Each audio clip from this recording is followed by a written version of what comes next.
由一座開始燒，雲槍開始燒到一路飛埋嚟，個拍片俾我睇，跟住好在打電話叫屋企人走，又唔係真係走唔切啊！真係。係啊，真係好攞命嘅。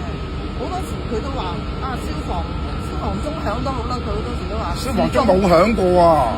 今次我就唔知啦，因為我落咗街。你消防鐘冇響過，管理處都要嗌人走啦，嗌大聲公嗌成啦，着晒響安城啦，叫人走啦，嗌大聲公放晒，根本冇嘅，飲去燒。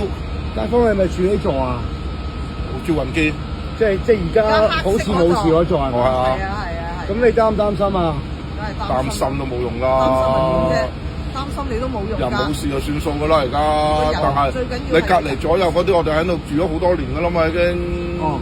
而家個問題係發生咗，諗住點樣補救翻嘅啫嘛。根本上政府要勒令呢啲維修，唔可以一次過做咁多座嘅。你逐座做係冇事嘅。我哋嗰陣時都投票噶啦。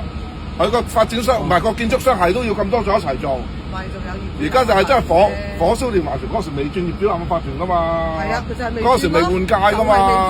即係你哋係想唔想全部一齊做嘅？梗係唔想全部一齊做啦，因為有啲咁咁嘅情況。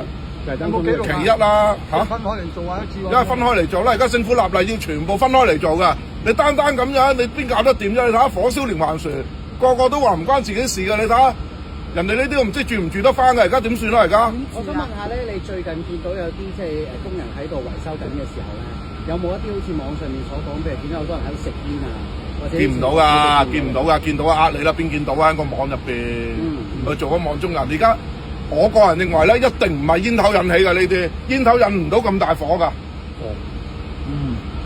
你覺得係咩啊？唔知，唔喺現場唔知。但係就未必係食煙嘅問題啦。我覺得唔會係煙頭嘅問題嚟㗎。你煙頭引唔到咁大火㗎。街坊有冇啲群組咧？有好多街坊話屋企人仲喺上面啊，啲咁嘅情況。唔清楚啊，信息量太大啦，真係唔清楚，答你唔到。我希望快啲救熄佢咯，係唯一希望大家平安嘅。